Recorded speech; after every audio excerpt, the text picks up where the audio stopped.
Hello guys, welcome to once again on my YouTube channel. तो चलिए after Diwali चलिए start करते हैं। भैया पढ़ाई लिखाई छोड़ दी थी तो फिर से स्टार्ट कर लेते हैं। तो देखिए, बिल्स ऑफ एक्सचेंज हमारा टॉपिक चल रहा था जिसपे मैंने ऑलरेडी 4-5 वीडियो डाल दी है, तो सीरीज वाइज लेके चल रही हूँ। आज का जो टॉपिक है हमारा वो है sending the bill to the bank for collection. ये क्या है भैया? हमारा जो ड्रॉअर है ना आज के दिन, वो क्या करने जा रहा है, वो इंडोर्स कर लिया, उसने बिल को डिस्काउंट करा लिया, ड्यू डेट तक अपने पास रख लिया, इन सब से भी मन नहीं भरा तो अब क्या कर रहा है, सेंडिंग द बिल। वो बिल को किसके पास भेज रहा है? To bank for what? For collection. इसका मतलब ऐसा भी कोई ऑप्शन होता है कि जिसमें ड्रॉअर अपने बिल को बैंक के पास भेज दे फॉर कलेक्शन के लिए। मतलब ड्रॉअर को कोई काम करने की जरूरत ही नहीं है, बैंक खुद ही, बैंक कहता है बिल दो, मैं कलेक्शन करके तुम्हें पेमेंट दे दूंगा। तो इससे अच्छी बात क्या होगी? ठीक है, तो इस टॉपिक का बेसिकली यही मतलब था। क्या रहता है, अच्छा ऐसा कब होता है? देखिए क्या होता है, हमारा जो ड्रॉअर होता है उसके पास बहुत सारे बिल है भैया, और हर किसी से पेमेंट रिसीव करने की ड्यू डेट अलग अलग होती है। किस किस की ड्यू डेट वो याद रखेगा? उस केस में उसके पास एक अपॉर्चुनिटी होती है, एक ऑप्शन होता है कि वो अपने सारे बिल को किसको दे दे? बैंक को हैंड ओवर कर दे। बैंक क्या करेगा? ड्यू डेट के दिन कलेक्शन करके और वो आपके अकाउंट में पैसा ट्रांसफर कर देगा। So this is called sending the bill to the bank for collection. तो चलिए स्टार्ट करते हैं।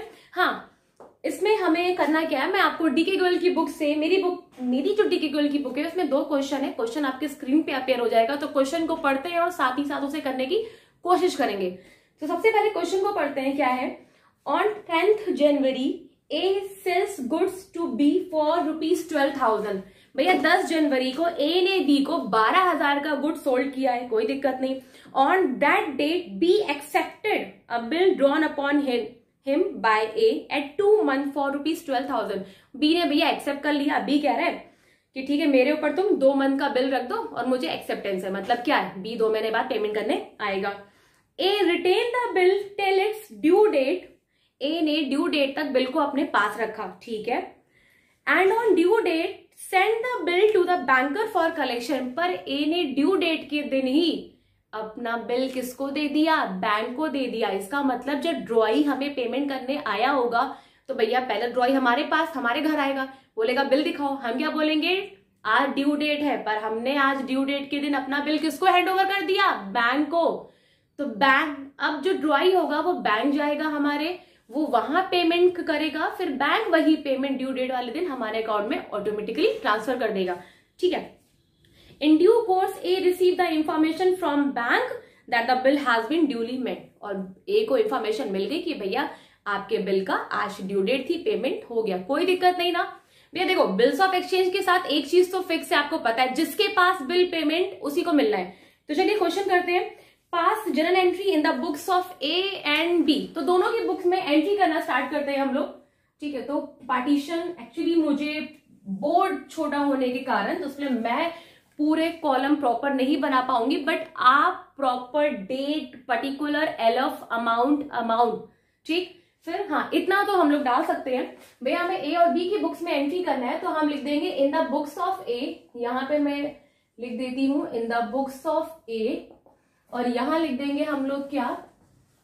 इन द बुक्स ऑफ बी, ठीक। तो ये कौन है? ये हमारा ड्रॉअर है, ये हमारा सेलर है, और ये कौन है? ये हमारा ड्रॉई है, और ये हमारा कौन है? परचेजर है। तो सबसे पहले क्या होगा भैया? ए ने गुड सोल्ड किया है ना 10 जनवरी को, तो चलिए ईयर नहीं डाल रही हूं क्योंकि ईयर हर की बुक में अलग अलग होगा। तो 10th जन को क्या हुआ है? ए सेल्ड गुड्स टू बी, तो एंट्री क्या हो जाएगी? बी हमारा डेबिट हो जाएगा, और टू सेल्स अकाउंट। तो नाम के आगे तो अकाउंट नहीं लिखते हैं, अगर आपको लगाना है तो एपिस्ट्रॉफी बीज अकाउंट करके लिख सकते हैं। कितना है हमारा? 12,000, ठीक है। तो भैया जब इन्होंने बी को गुड्स सोल्ड किया है तो बी ने तो इसे परचेज किया होगा ना, तो बी अपनी बुक्स में एंट्री करेंगे purchase account debit to A's account. कितना? सेम, जितने का उन्होंने गुड सोल्ड किया उतने का इन्होंने परचेज किया। तो नरेशन बहुत बड़ा इंपॉर्टेंट रोल प्ले करता है। यहां क्या लिख देंगे हम लोग? Being goods sold to B, और यहां क्या लिख देंगे? Being goods purchased from A. ठीक है, इन्होंने बी को गुड्स सोल्ड किया और इन्होंने ए से गुड्स परचेज कर लिया, कोई दिक्कत नहीं। अब क्या होगा भैया, बिल ड्रॉ होगा, यहां से एक्सेप्टेंस दी जाएगी और यहां एक्सेप्टेंस रिसीव हो जाएगी। ये बिल को ड्रॉ करके इनके पास भेजते हैं कि भैया पहले तुम तो अपनी एक्सेप्टेंस दो। ठीक है, तो चलिए यहाँ पे हमारा बिल ड्रॉ सेम डेट को ही बिल ड्रॉ हुआ है, तो मतलब यही 10 जनवरी को बिल ड्रॉ करने की एंट्री हो जाएगी बीआर अकाउंट डेबिट। आप इसे बिल्स रिसीवेबल पूरा लिख सकते हैं, मैं अभी के लिए इसको बीआर अकाउंट डेबिट लिख रही हूं। ठीक है, समझ में आना चाहिए, बीआर अकाउंट डेबिट मतलब बिल्स रिसीवेबल अकाउंट डेबिट। हमारे इनकी बुक में कौन चलेगा, हमेशा बी चलेगा, तो बीज अकाउंट। ठीक है, कितने का भैया, जितने का गुड सोल्ड किया है उतने का ही तो बिल ड्रॉ होगा। ठीक, इनके यहाँ क्या हो जाएगा, इनके यहाँ ए डेबिट हो जाएगा, खाली खाली लग रहा है तो एपोस्ट्रॉफी लगा के एज अकाउंट डेबिट कर दीजिए टू बीपी। भैया इनके लिए बीआर एसेट्स है, बिल्स रिसीवेबल, और एसेट्स का नेचर क्या होता है, वो डेबिट होता है, तो बीआर डेबिट हो गया। इनके लिए वो चीज लाइबिलिटी है, बिल्स पेबल, इनको उस बिल का पेमेंट करना है, तो इनके लिए क्या है, और लाइबिलिटी का नेचर क्या होता है, क्रेडिट, दैट्स व्हाई हमारा बीपी क्या है, क्रेडिट है। सेम अमाउंट 12,000, तो यहां क्या हो जाएगा, बी एक्सेप्टेंस रिसीव, और यहां क्या हो जाएगा, बी एक्सेप्टेंस गिवन। ठीक है, अब क्या हुआ, on the due date A ने अपना बिल किसको भेज दिया, सेंडिंग द बिल।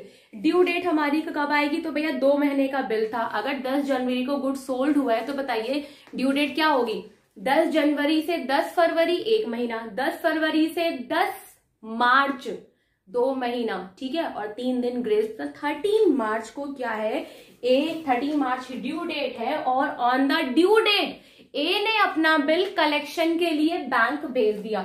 ठीक है, तो ये क्या हो जाएगी, 13 मार्च, दैट इज क्या है, ड्यू डेट है इस दिन। अब देखो एंट्री क्या होगी, अगर मैं अपने बिल को बैंक में भेज रही हूं तो उसकी एंट्री क्या होगी, तो भैया ये बिल सेंड फॉर कलेक्शन। अब देखिए मैंने इस पूरे लैंग्वेज में एक नाम निकाल लिया, बिल सेंड फॉर कलेक्शन। कहां भेज रहे हैं हमें नहीं पता, किस लिए भेज रहे हो भाई, कलेक्शन के लिए भेज रहे हैं, इस नाम को नोट कर लो, बिल सेंड फॉर कलेक्शन। मैंने कहा इसे एक इंसान मान लो, बिल सेंड फॉर कलेक्शन को अगर हम एक इंसान मान ले तो भैया जिसको दे रहे हो डेबिट द रिसीवर, उसको डेबिट करने में क्या हर्ज है, लिख दो, क्या लिखेंगे, बिल सेंड फॉर कलेक्शन। तो भैया अगर इसको इंसान मानोगे तो जिसको बिल दे रहे हो उसी के नाम को डेबिट कर सकते हैं ना। और क्या दे रहे हो, व्हाट गोज आउट, जो कुछ जाता है सब कुछ क्रेडिट करते, क्या जा रहा है, बिल दे रहे हैं, जिसको दे रहे हैं उसके नाम को डेबिट कर दिया, जो हमारे पास से जा रहा है उसे क्रेडिट कर दो। क्या लिखोगे, bill send for collection account debit to BR account. तो भैया 12,000 का बिल था, ए ने दे दिया, तो bill send for collection account debit to BR. और इनके यहां क्या होगा, इनके यहां ड्यू डेट के दिन क्या एंट्री होगी, ये तो पेमेंट कर देंगे ना, इन्हें क्या पता बिल कहां चला गया। ठीक, इनके यहाँ पेमेंट देखो, यहाँ पे भी 10 जनवरी था तो डेट हमारा सेम रहेगा, यहाँ पे भी 13 मार्च ऑन ड्यू डेट। भैया इनके यहाँ पेमेंट करने की एक ही एंट्री होगी, बीपी डेबिट हो जाएगा, लाइबिलिटी आज की डेट में टाटा बाय बाय खत्म, कह रही थी भैया देखो जब तक एग्जिस्ट हूं तब तक क्रेडिट हूं, आज खत्म हो गई हूं, सराफत से मुझे डेबिट होने दो। ठीक है, तो BP account debit to bank, इनके यहां से कैश गया, लाइबिलिटी खत्म। और इनके यहाँ क्या हो जाएगी, इनके यहाँ ड्यू डेट के दिन 2 काम हो रहे हैं, एक तो उसी दिन ये अपना बिल सेंड फॉर कलेक्शन के लिए भेज रहे हैं, फिर उसी ड्यू डेट के दिन बैंक ने फिर इनको कॉल करके बोल दिया भैया पेमेंट हो गया, तुम्हारी वाली पार्टी आई पेमेंट करके चली गई। तो अल्टीमेटली जिसको, अच्छा बताओ जिसको बिल दोगे पेमेंट तो उसी से लोगे ना, इसको इंसान माना था, जब इसको बिल दिया तो इनको डेबिट कर दिया, आज जब ये तुम्हें पैसा लाके दे रहा है तो इन्हीं से पैसा ले लेंगे। तो पैसा किससे मिलेगा, जिसको बिल दिया है उसी से हम लोग पैसा लेंगे। तो इसी ड्यू डेट को मीन 13 मार्च को हम एंट्री करेंगे bank account debit, A entry करेगा bank account debit to bill send for collection, bill send for collection account कितने का 12,000 इनके यहां खत्म। आई होप स्टूडेंट ये क्वेश्चन आपको समझ में आया हो। तो देखिए एक बार फिर से देख लेते हैं कि सबसे पहले गुड सोल्ड हुआ, परचेज हुआ, बिल ड्रॉ हुआ, एक्सेप्टेंस दी गई, रिसीव हो गई, ड्यू डेट के दिन क्या था भैया, ये तो पेमेंट करेंगे, इनके साथ कोई लोचा नहीं है। इनके यहाँ पेमेंट करने की सिंपल एंट्री जो अब तक सीखते आए हैं वही हम लोग करते रहेंगे, ठीक है। इनके यहाँ क्या होगा, ड्यू डेट के दिन जो ड्रॉअर है वो अपना बिल कहाँ भेज रहा है, बिल सेंड फॉर कलेक्शन में। अब इसको याद कैसे रखोगे, sending the bill to the bank for collection को याद रखो, बिल सेंड फॉर कलेक्शन। ये एक इंसान है, इसको हमने बिल दिया और इसी से हमें क्या लेना है, पेमेंट। किसको बिल दे रहे हो, बिल सेंड फॉर कलेक्शन को। भैया इंसान मान के डेबिट कर दो, क्या दे रहे हो, BR जा रहा है, पेड कर दिया। अब इन्हीं से पेमेंट लेना है, तो what comes in, bank cash आ रही है, debit what comes in, credit the giver, देने वाला कौन है, यही इंसान है ना, तो to bill send for collection. So student ये था हमारा sending the bill to the bank for collection पे एक वीडियो, ठीक है। तो अगर वीडियो पसंद आया हो तो लाइक करें, सब्सक्राइब करें एंड शेयर करें, तो नोट डाउन भी करना बनता है।